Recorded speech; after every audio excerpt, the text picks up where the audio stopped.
Buenos días, comencemos con la presentación del trabajo de diploma Enfoque gradual de la seguridad física de las fuentes, necesidad de pasar de 3 a 4 niveles de seguridad física.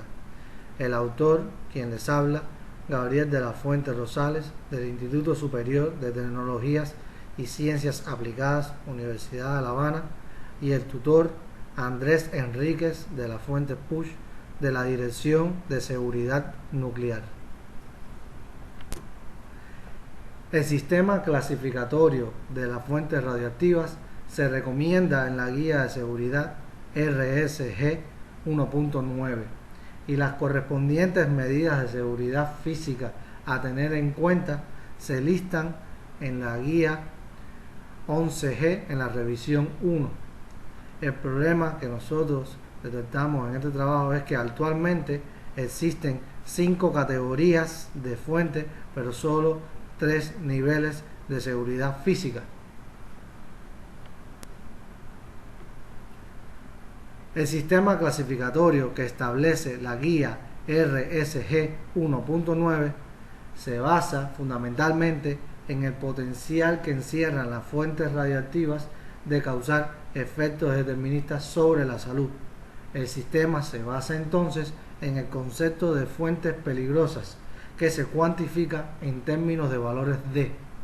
El valor D es la actividad específica de los radionucleidos de una fuente que, de no hallarse bajo control, podría causar graves efectos deterministas en diversas circunstancias hipotéticas, entre ellas, por ejemplo, la exposición externa procedente de una fuente no blindada y la exposición interna a raíz de la dispersión del material de la fuente. La actividad del material radioactivo de las fuentes varía en muchos órdenes de magnitud y por consiguiente se utilizan los valores D para normalizar las distintas actividades a fin de obtener una referencia que permita comparar los diferentes riesgos. Los valores AD entonces se utilizan para establecer una clasificación inicial del riesgo relativo de las fuentes, a las que posteriormente se distribuye por categorías después de haber considerado otros factores como las formas físicas y químicas de la fuente, el tipo de blindaje o contención empleado y las circunstancias de utilización y el historial de accidentes. Las categorías de riesgo 1, 2 y 3 deben tener medidas de seguridad que habilitan los niveles de seguridad físicas A, B y C respectivamente. Sin embargo, los niveles de seguridad física para las fuentes radioactivas de categorías de riesgo 4 y 5 no están establecidos.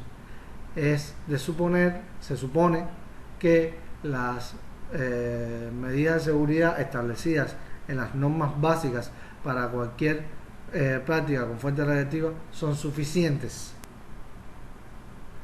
Sin embargo, existen escenarios que han ocurrido en el pasado que provocaron efectos deterministas sobre la salud con fuentes que clasifican según la guía RSG 1.9 como categoría de riesgos 4 y 5.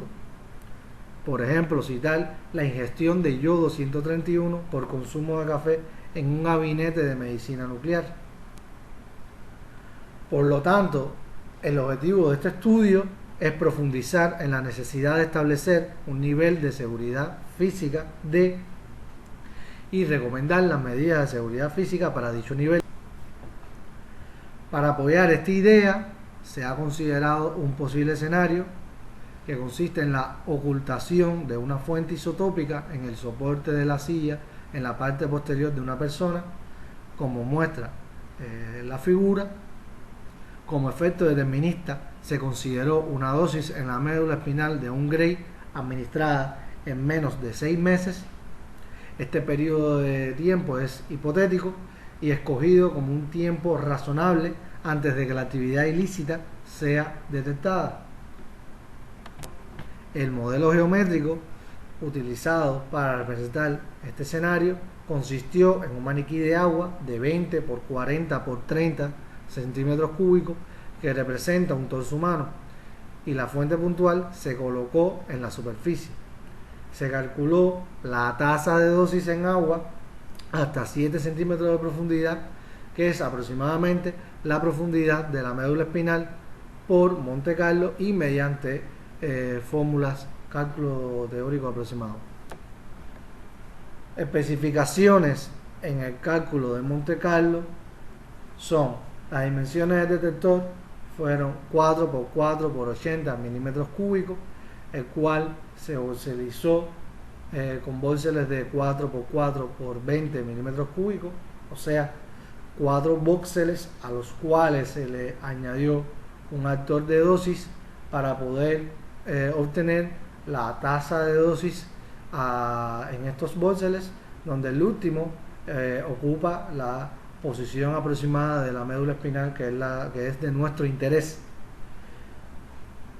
Utilizamos en este trabajo dos fuentes puntuales. Primero, la fuente de cesio 137 con una actividad de 537 megabecquerel. Esta fuente es comúnmente usada para la calibración de dispositivos de protección radiológica. Y en un segundo momento, una fuente de estroncio 90 con una actividad de 370 megabecquerel. Esta fuente es usada en radioterapia para la calibración de cámaras de ionización. Debido a que trabajamos con fuentes radioactivas, se usó un paquete de librería física de física de caimiento radioactivo. La simulación se realizó en 10 núcleos distintos, una simulación por núcleo, para chequear si los cálculos eran repetibles. Cada simulación tardó 90 horas por núcleo para la fuente de cesio 137 y 102 horas por núcleo para la fuente de estroncio 90 aproximadamente.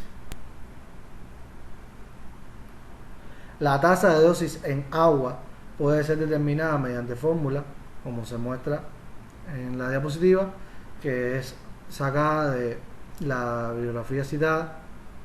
Los valores usados para dicho cálculo se listan en la tabla, y entonces obtenemos que la tasa de dosis para la fuente de cesio 137 a una profundidad de 7 centímetros, que es aproximadamente la ubicación de la médula espinal, es de 2.17 microray por segundo. Con esta tasa de dosis, el tiempo necesario para depositar una dosis de 1 gray en la médula es de aproximadamente 17 días. En esta diapositiva se muestran los resultados obtenidos por Monte Carlo, donde tenemos la tasa de dosis absorbida por núcleo, así como la tasa de dosis promedio por los 10 núcleos, obteniéndose para el caso de la fuente de cesio 137 una tasa de dosis en la profundidad de 7 centímetros de 2.26 microray por segundo. La desviación estándar relativa promedio para la dosis absorbida para la fuente de cesio 137 fue de 0.24%, y en el caso de la fuente de estroncio 90, el promedio para la tasa de dosis a la profundidad de 7 centímetros fue de 9.82 microray por segundo, y la desviación estándar relativa promedio fue de 2.48%. Con estas tasas de dosis, ambas fuentes pueden depositar una dosis de 1 gray en la médula espinal en 16 días para el caso de la fuente de cesio 137 y 14 años para el caso de la fuente de estroncio 90. En esta tabla se resumen los valores obtenidos, ya sea por el cálculo teórico aproximado o por Monte Carlo. En el caso de la fuente de cesio 137 se obtiene la diferencia entre los valores de tasa de dosis para ambos métodos, ya sea por fórmula y por Monte Carlo, siendo menor que 5%. Entrando en la discusión de los resultados presentados, obtenemos que los cálculos por Monte Carlo por cada núcleo fueron repetibles, obteniendo siempre para ambas fuentes una incertidumbre relativa menor que el 3%. En el caso de la fuente de Cesio 137 tenemos que los cálculos teóricos aproximados y las simulaciones por Monte Carlo difieren en menos de 5%, y en este trabajo se asumió un umbral para la aparición de efectos deterministas de un Gray a la médula espinal en menos de 6 meses. Cuando analizamos, vemos que la fuente de Cesio 137 es capaz de depositar una dosis de un Gray en la médula espinal en aproximadamente 16-17 días. Por lo tanto, esta fuente, que actualmente según la guía de seguridad clasifica como fuente de categoría de riesgo 5, puede provocar efectos deterministas sobre la salud, y necesitamos tener en cuenta medidas de seguridad física adicionales a las planteadas en las normas básicas de seguridad para cualquier práctica con fuente radioactiva. No así para el caso de la fuente de estroncio 90, donde el tiempo para depositar una dosis de un Gray en la médula espinal es mucho mayor que el tiempo considerado para la aparición de efectos deterministas. Por lo tanto, para estos casos donde tenemos fuentes de cuarta y quinta categoría, según la clasificación de la guía RSG 1.9, pero utilizadas estas fuentes en otros escenarios no asumidos en la guía, recomendamos unas medidas de seguridad física que proponemos que habilitan el nivel de seguridad físico D, y estas medidas son: las fuentes deben guardarse en condiciones de seguridad que impidan su robo, deben implementarse mecanismos para identificar si se ha accedido a la fuente sin la debida autorización, se debe realizar un inventario periódico de las fuentes móviles a intervalos apropiados en función de la evaluación realizada para garantizar que permanecen en los lugares asignados y en condiciones de seguridad. La vigilancia radiológica se lleva a cabo en zonas clave a intervalos adecuados para garantizar que las fuentes no sean trasladadas con fines maliciosos. Como conclusión, es importante señalar que incluso cuando una fuente radioactiva está en la categoría de riesgo 4 o 5, según la guía de seguridad RSG 1.9, y no tiene un nivel de seguridad física asignado, podría ser potencialmente peligrosa en algunos escenarios, por ejemplo, actos malintencionados como el escenario asumido en este trabajo. Las dos fuentes consideradas en este trabajo están en la misma categoría de riesgo, sin embargo, solo la fuente de Cesio 137 cumple con el umbral determinista de 6 meses utilizado en este estudio. Esto pone de manifiesto que en estas categorías de fuentes algunos escenarios deben ser evaluados individualmente y, si es necesario, adoptarse medidas de seguridad física reforzadas que pudieran ser las planteadas en este trabajo u otras, dependiendo de la práctica y los escenarios que se pudieran dar. Muchas gracias por su atención. ¿Alguna pregunta relacionada con la presentación?